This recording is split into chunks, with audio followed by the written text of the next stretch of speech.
Yo, what is going on, you guys? BashtianYgo here, and today we are going to be tackling the Fire King structure deck. Not the 3-time structure deck, we already did that one earlier this week, so if you have not checked it out, I'll go ahead and make sure to leave a card somewhere up here, pretty early on in the video, so you guys go ahead and check it out. But we are actually going to be checking out the more competitive version, the more consistent version, which I believe to be the Diabellstar Fire King version, to go ahead and maximize the potential of this deck. Now, what exactly does the Diabellstar stuff even do? No, it's not just an excuse for you to purchase a $200 engine or $150, however much it is right now. Correct me in the comments, whatever. But guys, the Diabellstar engine pretty much gets your entire engine going, giving you immediate access to your starter card, the Ponix, legendary Fire King Ponix, whatever its name is. The card's gonna be right here for you guys. So this little guy pretty much is a one-card starter for the entire deck to go full clean out, full combo. Is not a very tough combo. If you guys have not checked out the combos, they were again in the previous video that I did for you guys, 2 combo tutorial for you guys, so you guys can see more or less how the deck plays, how it operates, and everything. Today we're just going to be doing a deck profile, deck list for it, so you guys understand how to truly maximize, and give you guys a template at least on how to truly maximize the true potential of this deck. So if you guys do enjoy these types of deck profiles, go ahead and let me know by smashing that like button. You can also let me know by smashing that subscribe button or commenting down below the heart emoji, the thank you emoji, and the thumbs up emoji, whatever emoji you want. But without further ado, guys, let's get right into it. And there you have it, guys. So we have right now are what I believe to be probably one of the better versions of the Fire King Diabellstar decks known to man, because well, we haven't truly gotten it fully here. Obviously we haven't gotten it all yet here in TCG at the time of recording this video. It's gonna be coming out earlier in December, I believe, end of the first week of December, more or less. I believe December 8th, if I'm not mistaken. So if I'm wrong, again, comments. And honestly, I think this deck is a lot of fun to actually go ahead and play. I know the past few structure decks have been kind of wishy-washy, with the Crimson King structure deck not being that great itself. Really the only good thing that came from it was because it came out with Calamity, and it gave us the Vision Soul Resonator, which is being splashed in everything right now, and the Crimson Gaia continuous spell card, so that's been being splashed around with a lot of Horus decks as well, a lot of Synchro based decks. It's a great card, don't get me wrong, but the deck itself kind of fizzled, didn't really do that much. Now the Fire King stuff is very saucy, a lot of fun, pretty much a deck that all it does is blow up the field continuously, blow up its own cards, similarly to Unchained, but just at a much more effective level as far as blowing up your opponent's cards goes. Not in terms of power per se, but I think in terms of offensive capability, the deck is definitely a big powerhouse. Defensive capability going second, you know, it can leave a little bit more to be desired, but we'll see, guys. Honestly, I want to go ahead and get right into it and go over each one of the cards for you. I'm not going to go in full breakdown mode. I mean, that was again done in the previous video. If you guys want to go and check it out, again, card somewhere earlier in the video. Anyway, so we have like 2 copies of the new card, Sacred Fire King Garunix, an amazing rework of the old card, the Fire King High Avatar Garunix. Avatar Garunix still can be played as a one-of potentially. I currently just believe that the Sacred Fire King Garunix version is just a little bit better because it's immediate special summon, rather than having to wait for Garunix to get special summoned. You know, and you can control the blow up of the fields a little bit more with the Fire King Sacred Garunix in comparison to the old one. So that's why I want to go ahead and make sure that I play 2 of this and not really any of the old one in this version of the deck. Now, we play 3 copies of the brand new Fire High King Avatar Kieran. Kieran making a comeback. Let's go, baby. Get it back to us on the ban list, please.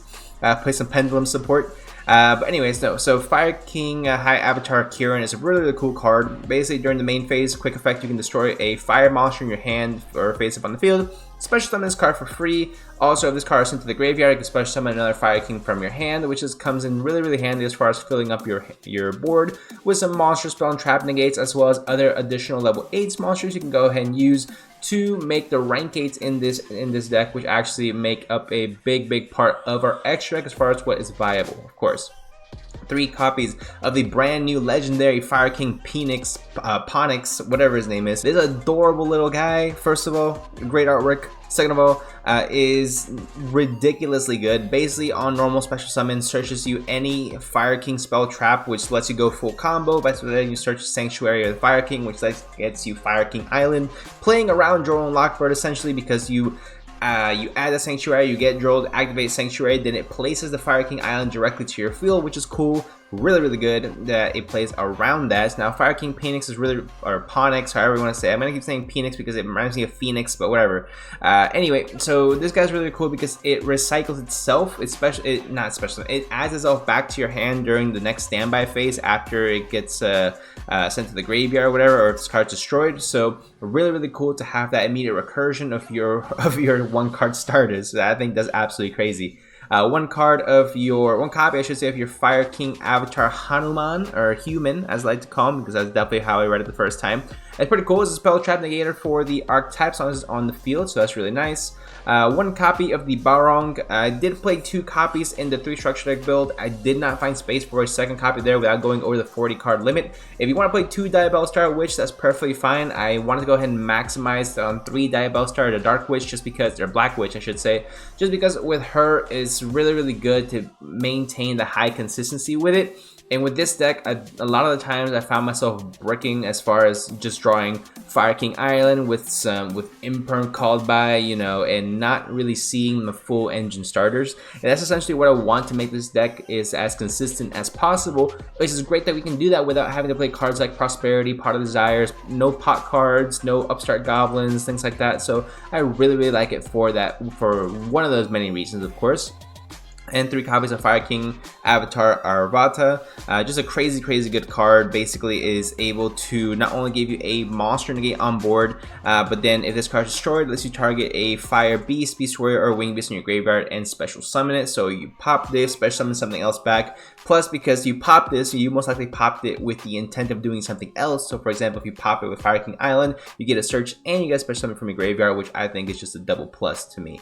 Then for the hand traps, guys, we are getting Droll and Lockbird in the structure deck, so you don't have to worry about buying $3 or $4 copies of Droll and Lockbird, which is nice. And Ash Blossom right now is like a $2 card if you want to get the super or the ultra rare versions. The common is about the same price as the ultra rare version, so I say why not get the ultra rare or super rare version? Gets you a little bit more shiny cardboard for the exact same price. Unless you like the common feel, that's on you. Anyway, so 3 Ash Blossom, 3 copies of Droll and Lockbird is extremely budget as well, except for the Diabellstar stuff. 3 Sanctuary of the Fire Kings, a crazy good card just coming out for the structure deck. So if this card is activated, you can place 1 Fire King Island from your deck face up in your field zone, and once per turn, if a card in field zone would be destroyed by a card effect, which is detrimental for the Fire King strategy, because Fire King Island says if this card is to be destroyed, you get to have to destroy all monsters you control, so that, or sent to the graveyard, or banish I should say, you destroy all monsters you control, which is really inconvenient, but you know, it is what it is. Essentially your cards do recycle themselves, but it's just inconvenient because you don't get to decide that. So anyway, Sanctuary of Fire King's really good card. Also lets you immediately XZ summon during your opponent's turn, which is amazing because the brand new XZ monster that we got, Garunix Eternity Hyang of the Fire Kings, on special summon, it lets you blow up all other monsters on the field. So your opponent could be setting up their board, trying to be cute, whatever, summon, and you summon this, and you blow up everything that they work so hard to complete. And they cry, and you laugh, and you win. So that's pretty much what the deck does. It's pretty cool. Anyway, 2 Fire King Islands, 1 copy of Fire King Sacred Immolation, which I think is a really cool card as well. Pretty much being able to target Fire King monster control equal to cards your opponent controls and destroy them both. So not only are you plussing, because whatever you destroy is going to gain you additional advantage, you're also destroying cards your opponent controls, which is, again, a double plus, which is nice. 1 copy of Circle of the Fire Kings. What I love about this is that it is a quick play spell, so you can actually go ahead and, well, the card reads target a fire monster you control, and 1 fire monster in your graveyard, destroy the monster you control, especially summon other monster from the graveyard, which is cool because during the battle phase you can actually go ahead and punch with the monster, damage step, deal damage on resolution, or afterwards activate this card, pop the card that you just attacked with, special summon whatever the hell from your graveyard, and you get the effect of the card you just destroyed, plus you get an additional monster on board to destroy your opponent with and to attack directly, which is crazy good. So I still like to play this at 1. I think anything more is too much, and you definitely want to play it at 0 because the card is just crazy good. 1 Call by the Grave, because Call by the Grave is nice. 1 copy of our Sinful Spoil Snake Eye. just because it can recycle itself. You need it for the Diabellstar. 3 wanted. 3 copies of Tenki for, again, consistency. Consistency is key. This card will get you the Barong or the Arvata to your hand, so definitely big on make sure you are able to get that to your hand. And then 3 copies of Imperm to round off the main deck. 40 card main decks for you guys. Now for the extra deck is where we have to start having a little bit more fun. I did throw in Baron the Floor in here, a card that I'm not really seeing in a lot of people's builds at the moment, just because Diabellstar is still a level 7. You still have Ash Blossom, so slap it down, make Baron. Worst case scenario, actually came up quite a you know, not a lot, but it came up one here or there in testing, so you know, why not go ahead and leave it in, because the rest of the guys you're gonna play are either level 1, level 4, or level 8, so you're not really gonna be using it for that much more often. But it's kind of like why you play Baron the Floor in like why I play it in the Trickstar deck, or why I play Baron the Floor in the DDD deck. It's not something that's gonna come up each and every single time, but it's something you want to have just in case. And same thing for like the Vanquish Soul playing Baron and things like that. You're not gonna do it every time, but when it comes up, it's cool, and you know, it can come up clutch. For the XZs, we play 1 Zeus, 1 Sky Crisis, which is pretty standard if you play XZs.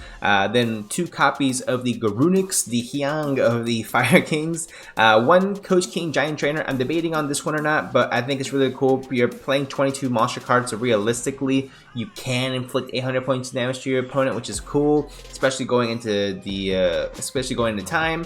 I can't conduct your battle phase, which is fine. I mean, you're going to time anyway, assuming you're going first. This deck can turbo out level 8s super easily, so I really like Coach King Giant Trainer for that purpose, just to be able to go ahead and draw, burn, and then you can go ahead and do whatever else you want with it, or blink it off or whatever. Next, 1 Dingirsu I think is pretty cool. 1 number 90 Galaxy Gas Photon Lord I think is really clutch as well. Just to be able to have that additional negation against monster effects is just really nice to have, I think.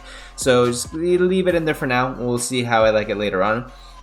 For the Link monsters, 1 copy for Relinquished Anima, 1 Linkaribo, 1 IP, 1 SP, 1 Hida, the Charmer Ablaze, 1 Celine Dion, because Celine rides back spellcasters. And what's this right here? It says spellcaster, so we are good to go.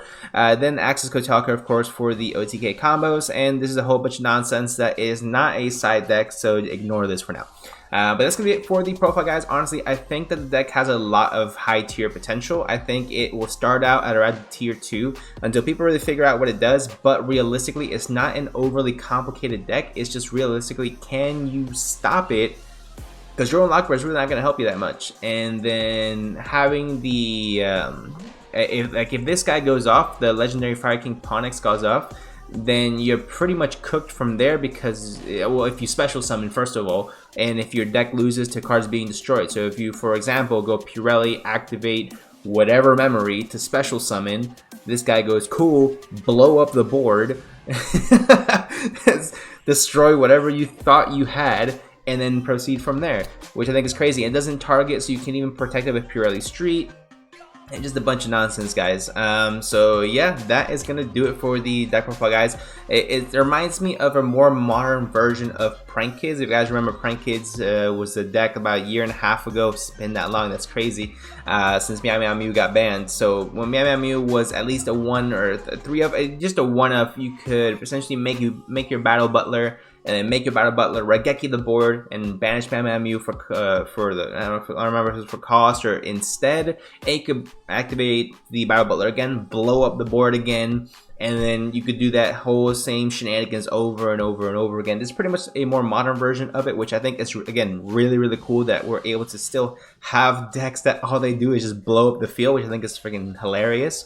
But yeah, this deck is going to be a lot of fun. We'll see how competitive it really is. We'll see if 3 Diabellstar, the Black Witch, is really going to be the way to go, or if people find a more saucy way to go ahead and make this deck consistent. But that's going to be it for the video, guys. Let me know what you guys think in the comment section down below. If you guys know a better way to go ahead and play Fire Kings, let your boy know in the comment section down below, or let us know in the comment section so we can all learn as a community. That way, if you have some secret sauce, then we all have some secret sauce, and we all share and stew in the sauce together. Might sound weird, but it is what it is. Anyway, hope you guys did enjoy. Make sure you guys leave a like, subscribe, and I'll see you guys in the next one.